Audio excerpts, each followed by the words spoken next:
Hello and welcome to The Gaggle, where we challenge and, if necessary, destroy media narratives. I'm George Szamuely. With me today, of course, is Peter Lavelle, co-founder of The Gaggle and host also of RT's talk show Crosstalk. Well, today is yet another big day in the U.S. House of Representatives. There will be a vote of all of the members to perform this enormously important task that the nation is absolutely riveted on, namely the expulsion of somebody named Marjorie Taylor Greene, a freshman congresswoman from Georgia, from the two committees that she had been assigned to. This vote is being taken under pressure from the Democratic caucus because they are shocked, horrified, and appalled by the various things that she had posted on Facebook and various things that she had done before she entered Congress. Since the Democrats have a slight majority, it's quite likely that this vote will succeed and she will indeed be expelled from her two committees. Another event took place yesterday, which was that the House Republican Conference voted to retain not Lynn Cheney. I was about to say Lynn Cheney, but Lynn Cheney is the mother, Liz Cheney, as conference chairwoman. Number three. What's it? Number three. Number three, exactly. Number three in the leadership. It was an amazing performance because we had been led to believe that something like more than one half of the Republican conference was hostile to her and wanted her removed from the leadership because she had voted to impeach President Trump. And not only that, the Democrats' indictment of Trump repeatedly cited her comments about Trump inciting a mob and so on and so forth. So the Republicans naturally felt betrayed by a leader doing all of these things. Yet, when push came to shove, they voted to retain her. What these two events showed to me, maybe it's something different to you, Peter, is the Republicans seemed absolutely clueless with Trump gone. Trump provided some leadership, he gave them direction, but now they're kind of back to the way they were during the Obama years. I have no idea what they're doing. The Democrats are setting the agenda entirely. I mean, if we got to loopy ideas, which Marjorie Taylor Greene does seem to have loopy Absolutely. ideas. There are an awful lot of Democrats who have loopy ideas. Do we really want to go into all of the things that Maxine Waters has said over the years? Do we want to talk about AOC? And we find out that she was just lying all about her Can you say Jesse Smollett? Exactly. Yes, the trending and so on. Do we want to talk about Adam Schiff, who repeatedly lied to the media about the supposed evidence that he had of Trump collusion with Russia? Your friend Eric Swalwell, who was on the House Intelligence Committee, but who was engaged in intelligence work, shall we say, with a Chinese spy. The Republicans never raise any of these issues. They never ask for any of them to be expelled. The Democrats do. They play this game very tough, and Republicans are just sort of getting battered around left, right, and center. It's back to the old days. Peter, Yeah, the interesting thing for me, if we go to Congressman Greene, I mean, having the Democrats telling the Republicans who can sit on what committees, I don't think there's much precedent for that. Maybe I'm wrong. At least there hasn't been for a very, very long time. I find that just unconscionable and a surrender that is needless, okay? It's spineless on their part. I'm not worried about Greene, Taylor Greene. I mean, she's a nutcase, she's loony, but she got elected, okay? And so that's the way the chips fall, folks. She got elected. What the leadership of the GOP wants to do with her in Congress is their decision. I don't understand why there's power sharing with the Democrats on this here. I find that just totally bizarre. and completely showing any kind of leadership on the part of leadership in the GOP. Actually, Taylor Greene doesn't particularly worry me very much for the very reasons that you just mentioned, okay?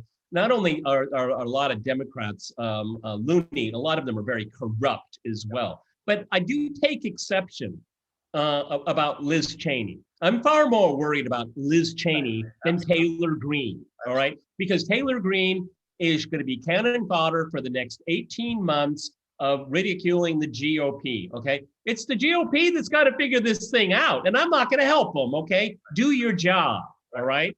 Okay, don't let the Democrats do it, and certainly don't let CNN and MSNBC do it. But that's your problem, and you got to figure that out. But when I want to quote here, when McConnell said of Liz Cheney, and basically in the context of Taylor Greene and the leadership of the Republican Party, this is what he said. He defended Cheney, quote, as a leader with deep conviction and courage to act on them. Well, shame on you, Mitch McConnell, okay? Because what about Liz Cheney's conspiracy theories about weapons of mass destruction? What about her conspiracy theory that Saddam was working with Al-Qaeda? What about the conspiracy theory called Russiagate, okay? Liz Cheney is a toxic cancer on the Republican Party. And it shows again, the GOP in Congress has no spine, okay? Yes. Because all you guys do is that tax cut, deregulation, we're done. Well, see, that's the kind of party you end up with, because you end up having snakes like Liz Cheney get to the very pinnacle of power, okay?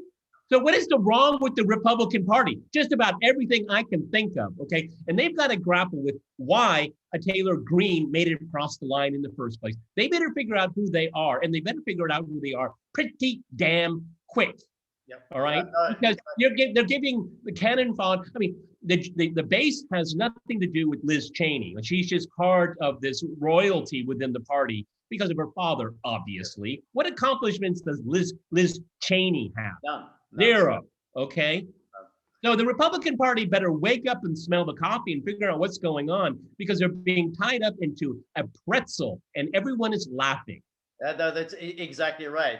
I mean, remember last week, we were actually talking about something serious, the power of the hedge funds, how destructive they are, how they are a parasite on the real economy, and how some, intrepid rebels took them down. No one had ever done this.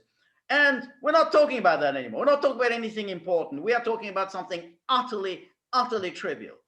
I mean, this is a person who holds no leadership position in the Republican Party. She has no following. She's just been elected. She's got some loopy ideas. And yet this is what the House of Representatives is focused on. They're going to have a big vote on this. And the media, of course, reporting is, this drama, something of great significance is taking place. No doubt she will be thrown off the committees. And as you say, who's being punished for this? The people who voted for her, because they voted for her, presumably they wanted her to exercise some influence within Congress. So again, people are being punished for voting the wrong way. All of these things that she said in the past, that should have been litigated during the election. They were, I don't know whether it was or not. She won very decisively. I think she won something like 70% of the vote. So she has an overwhelming mandate, and it is obligatory upon the House to respect the wishes of the voters. It's not as if she has somehow violated the decorum of the House, violated some rules of procedure or anything. This is all about things that she had posted on Facebook a long time ago. But the Democrats, the Democrats have played this week. And as you say, Liz Cheney, I mean, this is the person, her recent activities was to make sure that there'd be no withdrawals from Afghanistan. That's what she's about. That's all she's about. Military presence everywhere, no withdrawals anywhere at any time, and let's get more interventions. That's what she's about. And she retains the number 3 position in the Republican Party. It's as if Trump had just sort of not even ever been here. So we're back to the old days of Obama, as he kind of swatted the Republicans through this way and that. Even though the Republicans had the majority for many of those years, they were continually wrong-footed by the Democrats. The missed opportunity is the following. Trump ran as a outsider populist and was elected. Okay, that is significant. That's world historic significant. He governed as a Jeb Bush, unfortunately, for the most part. But they had 4 years, the GOP, to understand how the body politic has changed, particularly Republicans and people that were attracted to Trump's message, not to the screw-ups, historical screw-ups called the Republican Party, okay? There was a reason why there was an influx. It was Donald Trump and his message, not necessarily his governance. That's a different topic, okay? But they had 4 years to try to craft a message to voters that would embrace the populism that got Trump elected in the first place. 4 wasted years. So not only is Trump gone, but they can't go back to their old ways because the world has changed. Right. And the people that were attracted to Trump are actually kind of in suspension right now, because where is the party going to go? I mean, you said we were welcome. Now we're not welcomed here. You keep a warmonger in number 3 position. We like Trump. We like the Republican Party because they were talking about anti-war and ending these illegal, stupid, expensive wars. And you keep her on the top? Right.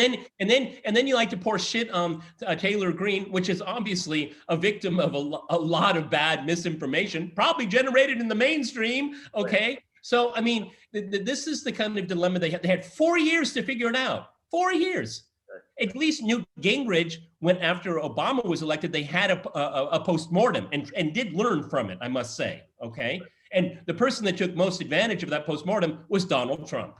Right. No, that's exactly right.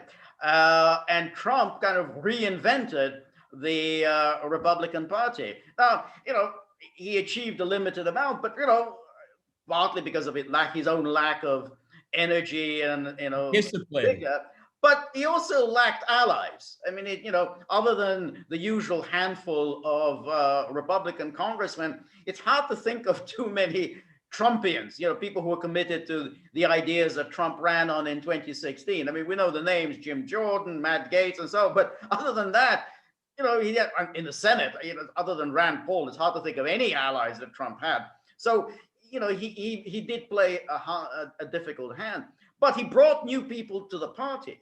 And the new people who are attracted to a message of non-interventionism and to the national security state and a reckoning with Wall Street. This is the kind of blue collar GOP agenda, and the Mitch McConnells and the Kevin McCarthys are happily pushing them out. We don't want all these people. We don't want all these unionists. Let's go back to the good old days: low taxes, no deregulation, and subsidies for the giant corporations. And also, we have to remember, Trump didn't articulate it very well. Actually, I think he fumbled a number of times during the debates, during the primary, but he did speak about a better health care for all Americans. His base resonates with that. See, this is one of the things that the mandarins of the media don't want to talk about, but most of Trump's supporters would like a single payer medical plan, but you never hear that because they're always saying no. Our base believes in deregulation and tax cuts. No, they don't. Corporate tax because they don't care. Yes, exactly. All those blue collar voters. Yeah, we want corporate tax cuts. That's right. We with these thieves to be paying even less taxes. That's right. I mean, I'm just that far away from my second yacht, Exactly. Yeah. That actually is what Mitch McConnell pretty much says. I mean, if if you pass his speeches, that's pretty much the doctrine that he adheres to. We only want voters voting for us who believe in corporate tax cuts. They just want to, cut, make sure that these fat cats pay nothing. Trump had his lowest public opinion approval of his entire time in office on the day the tax cut passed.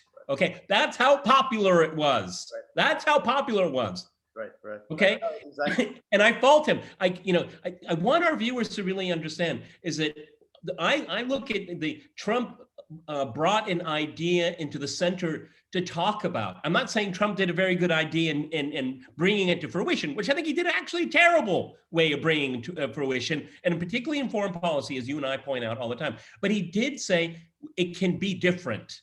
And these people are fools running the party. Because remember the primary? It was just like he took his finger and just knocked them all off. In one right after another, the cream of the party, the best of a generation. He slaughtered them, okay? Yeah. And why? Look at the audience response. Exactly. It was very much a social conservative and actually very liberal economic agenda. Though he never articulated it coherently, okay? No, I think that's exactly right. I think he was swept up by a movement. I mean, that's, that often happens. Political leaders are swept up by a movement that they don't really understand, and they're not really able to control, and they fall by the wayside. I think that's kind of what happened with Trump. But nonetheless, to this day, we have a vast number of people, millions of people, who believe that Trump speaks for them. Only Trump. No one else in the Republican Party, not Mitch McConnell, not Kevin McCarthy. Trump addresses their concerns. Trump speaks to them, which is quite a remarkable feat for a guy who's a billionaire and kind of grew up rich. I mean, he's a rich boy. But that's the point. But what is interesting is when you said about the lowest point, his approval ratings after the tax cut, is that the Republicans keep pushing this tax cut idea, even though it has no popularity. It hasn't had since the late 1970s. There's been no indication at any time that there's any popular support for tax cuts, because tax cuts always go to the rich. No one else benefits from it. And yet the Republicans, in this zombie-like Reaganite way, they go, oh, tax cut, tax cut, tax cut, even though there's, no one supports it. And I think it goes back to the contempt these people have for the voters. What matters is us, the lobbyists, the pressure groups, the media. We matter, not the voters. So therefore, we will pursue our own personal agenda and just forget about the voters. So that's why, Marjorie Taylor Greene, we'll kick her off the committees. The voters, the 70% of the district that voted for her, well, the hell with them. They voted the wrong way. These people don't matter. It's an amazing phenomenon of political leaders who just despise their own followers. Well, you bring up such a really good point, is that here they are wasting all this time. Everyone, get with their hair on fire talking about Taylor Greene. Who cares? Why are you wasting the people's time on this? What about the $2,000 checks? What about infrastructure? Why don't you jackasses do something that benefits people instead of just doing your inglorious virtue signaling? Okay, like I said, virtue signaling is to show you that you are someone important, and the person you're criticizing has no moral standing. I'm sick and tired of this. It's all gossip, and it doesn't get us anywhere at all, okay? These people should all be ashamed of themselves, okay? And in the middle of it, what the biggest economic turn down since the Depression and during a pandemic, and you're worried about what someone put on Facebook, as odious and stupid and loony as it was. Right, no, that's exactly right. And, as we mentioned, the most serious aspect of it is this poisonous creature, Liz Cheney, retaining her leadership position. That's the story. I mean, and that is an extraordinary thing, that there she is, clearly still dictating to the Republicans. You'd have thought the Republicans have now learned that there is no appetite in the country for foreign entanglements. And the only thing she cares about is foreign entanglements. She cares about nothing else. I mean, she just wants wars. And they retain her in this leadership position. This video will be on our channel shortly. Anyone that watches this, please go to the homepage of antiwar.com and just read the headlines. You don't have to read the articles. Read the headlines. Liz Cheney is running American foreign policy, okay? During the Biden administration. Look at it. Look at it and read it and weep, okay? Read it and weep. That's exactly right. And the highlight is there's no prospect of any U.S. withdrawal from Afghanistan. This was Trump's signature achievement. I mean, he did sign an agreement with the Taliban. It's quite a feat that he pulled that off. And it looked like the United States was going to withdraw either at the end of last year or sometime early in the spring. It ain't going to happen. And Liz Cheney is rejoicing. Anthony Blinken is rejoicing. Biden is rejoicing. And the Americans will continue to think, why the hell are we in this godforsaken hole 20 years later? 20 years later, we're still there.